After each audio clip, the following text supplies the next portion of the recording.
Good morning. I am 5 minutes earlier today. As always, if you're watching in recording, you're welcome to fast forward or stay with us as we say our hellos.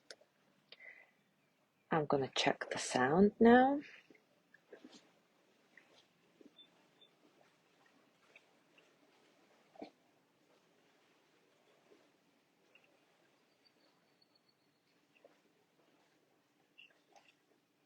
I can't for some reason. Hello, hello. Stay with us. Good. The sound is okay.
Good morning, Yanni.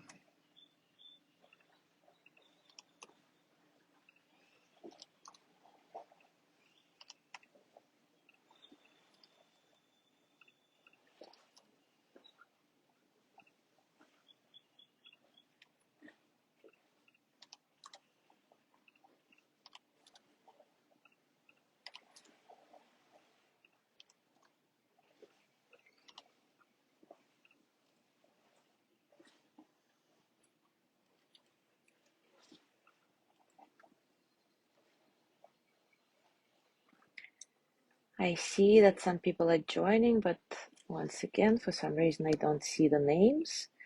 So if you want to, please say hi in the comments. That way I will definitely see you.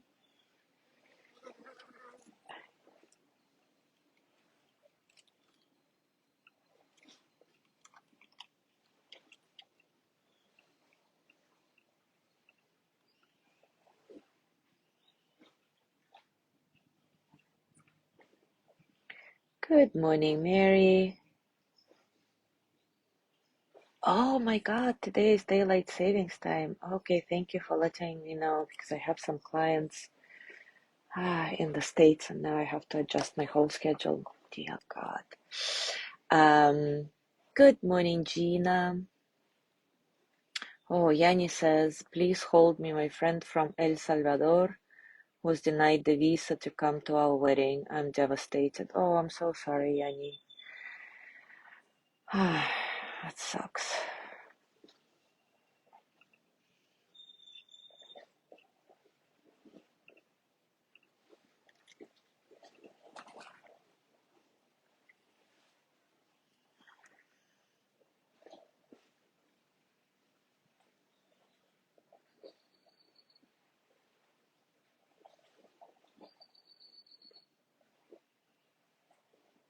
Good morning, Cindy.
Good morning, Sandra.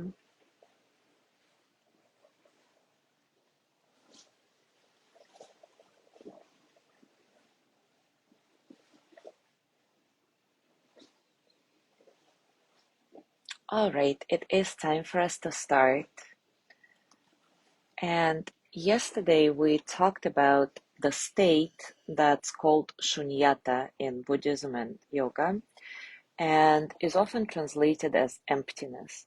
But Pema Chodron calls it the lightness of being, the spaciousness, openness that reminds us to lighten up and stop holding on to anything oh so tightly. She says, the more you work wholeheartedly with this kind of state, though, the more you discover that you don't want to lighten up. You want to have everything your way. And this is the juice of the spiritual path. When you begin to get stubborn and opinionated and righteously indignant, when you feel panicked that things are not going to go your way, that's the way to know that you're making yourself unhappy. And that's the time to let the thoughts go and to train in opening your heart and opening your mind. In the end, it all comes down to the meditation instruction of letting go. This righteous indignation, this panic that someone is going to do it wrong, this dogma you feel that the world will go under if things don't go your way, is actually a form of aggression. And this is true even if the belief is so-called good. For instance, if our belief is that we need to clean up pollution in the rivers, technically it's good, right? But if we hold on too tightly to a certain way of how it needs to be done, it can become quite counterproductive. And it doesn't bring any happiness to ourselves or others. Our good views often don't produce good results because they are coming from such panic, such aggression, such determination to have it our way. And there's so much sense of an enemy. All our beliefs are based on thoughts. And the energy of those thoughts make us emotional, even hysterical. And we are all like that, every single one of us. But if we make it a habit to question our tight views and opinions, to surround them with so much space that they don't seem like such a huge deal anymore, then our beliefs become an excellent opportunity to have a good laugh about the human condition and to remind ourselves how we are all in this together. We could get in the habit of going back to the out-breath, exhale, which is the same as coming back to the freshness of this moment. Of course, this is very difficult when the moment is pregnant with a lot of energy, because very often your beliefs lock you down into angry thoughts, jealous thoughts, very desperately lonely and sad thoughts, addictive thoughts, craving, wanting thoughts. When you look at your beliefs in meditation, you often find yourself sitting in a highly charged atmosphere. So get used to just sitting there, breathing into it, rather than trying to escape. In this space, pain can arise, depression and fear can arise, and we can make the space bigger and bigger so that we can let whatever arises just be there because we put space around it. We put some softness and warmth around it. And bring as much honesty as you can to your practice. When you feel any kind of firmness of mind, keep asking questions. Lots and lots of questions. Get curious and open yourself to the space of meditation. This is how the world speaks to you.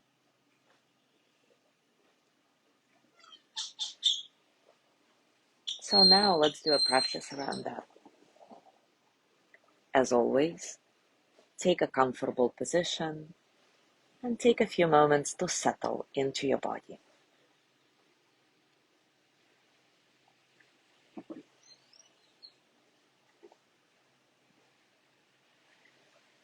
Find the posture that allows you to stay alert and at the same time relaxed.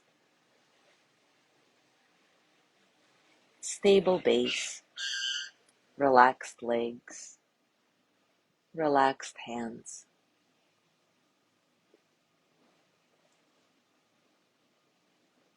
Long spine, open heart, but nothing is forced. Soften the face, maybe bring a gentle smile to your lips. Eyes can be open or closed.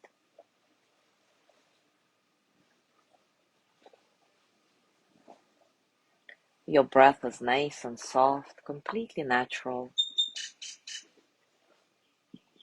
Don't try to watch your breath like a hawk.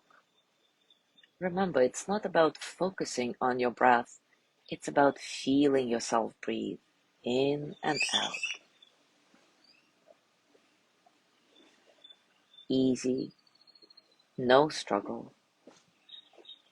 Letting all the experiences of the present moment, physical sensations, thoughts, emotions, flow through you as energy.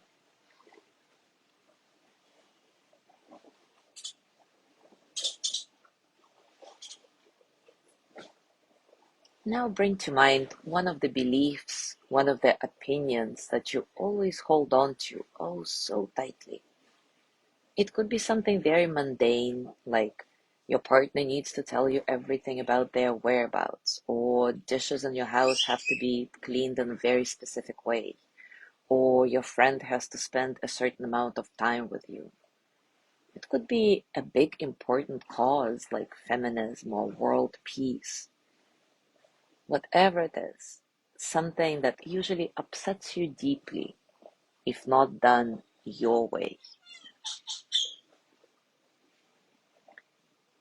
So if things don't go your way related to this belief, how do you usually feel?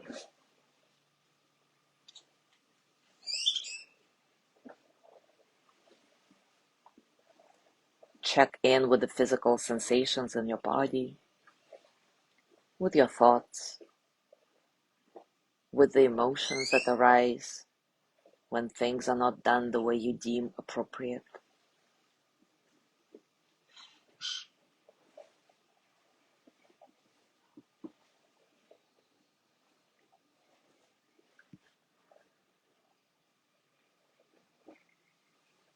And now ask yourself, what would happen if I let this belief go?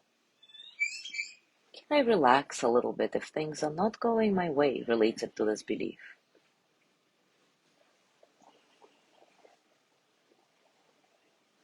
Keep asking yourself this kind of questions and notice what happens in your body, mind, and heart as you do it. Is there hardening against the very idea of not having this belief in your life anymore? Or maybe there is some softening and relaxing, maybe even a relief. Whatever it is, be honest with yourself and keep probing gently. With practice, you'll be able to create so much space around this belief that it doesn't seem so all-consuming anymore, so that it doesn't take up so much of your vital energy. I'm going to be silent for a few minutes, letting you get curious, ask questions gently, and notice what happens in your body, mind, and heart.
Whenever you're going deep into thought and you realize it,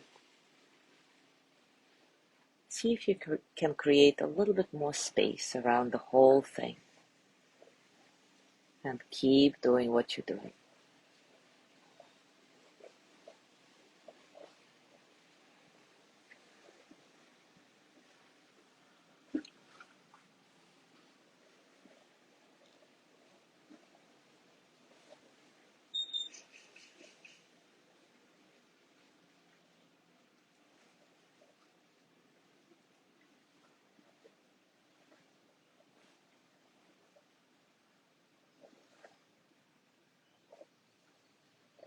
And now gently let go of this practice.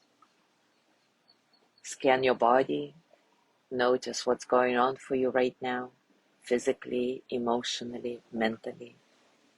How are you really?